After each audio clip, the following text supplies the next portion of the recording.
Bana, mambo yamekuwa mengi kinoma noma huko mjini mtandaoni, ila jambo kubwa kuliko ni kumuhusu bibi Wema Sepetu, mlembo mlimbwende kweli kweli. Unajua Wema Sepetu bana ni kati ya mdada ambaye alipata shida sana au anapata shida sana kwenye masuala mazima ya kupata ujauzito. Yani amedate na wanaume wengi sana lakini hajawahi kupata ujauzito, na kama akipata ujauzito basi itatoka tu au itaharibika kwa namna moja ama nyingine. So amejitahidi sana kwenda kwa daktari tofauti kwa lengo la ili atatuliwe shida yake, lakini unavyojua bana mambo yamekuwa magumu kiupande wake. So lakini habari mpya hivi sasa ni kwamba Wema Sepetu inasemekana kwamba yuko na ujauzito, yani yuko na kibende bana. Ulimwengu hawana dogo, na Wema Sepetu bana ameamua kushare na sisi kwenye ukurasa wake wa Instagram na kusema kwamba jamani, hivi sasa tayari yani nina mimba. Sasa watu wanajiuliza mimba ni ya nani sasa bwana?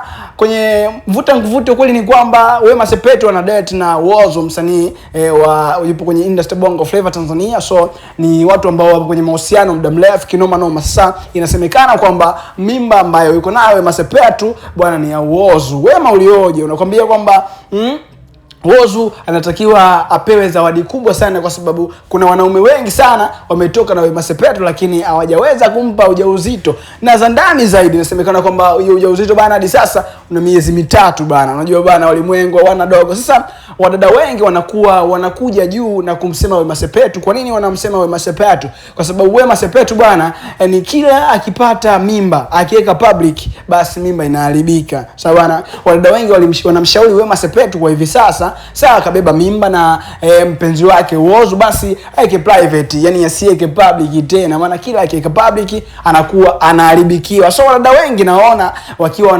wanamsema kwenye hilo hapo, unajua bana. Lakini pia watu wengi wanasema kwamba Wema Sepetu yani age go, yani umri umeenda, hawezi kubeba mimba. Sasa ukweli ni kwamba ukifika miaka 55 hivi au 50 na ndo mwanamke inakuwaga mayai kabisa, inakuwa yanaisha, unajua bana. Hii issue ya kubeba mimba kwa Wema Sepetu bado anaweza kubeba mimba, unajua bana. Sasa hii imekuja kuwashangaza watu wengi kinoma noma hapa nchini Tanzania, na wale ambao hawapendi mafanikio ya watu kiupande wa Wema Sepetu ameamua kushare na sisi. Sasa watu wanaanza kumpongeza Whozu kwa sababu Wema alitoka na Diamond Platnumz Simba, na Simba ni kati ya msanii ambaye ana watoto wengi, unajua ana watoto na Tanasha, lakini pia ana watoto na kina Zari. Sasa kama alizana Zari ina maana kwamba Mondi ni mwanaume lijali, yani mwanaume lijali, lakini pia ameshinda kumpa Wema Sepetu mimba. Mnasemaje wazee? Mambo ni mengi. Sasa comment inapita nazo chache, alafu na wewe utashusha comment kwenye ili ambalo lipo sasa hivi. Huyu jamaa anaitwa Dully Sax. Dully Sax anakuambia ongela sana dadangu Wema Sepetu, anakuambia kwamba Mungu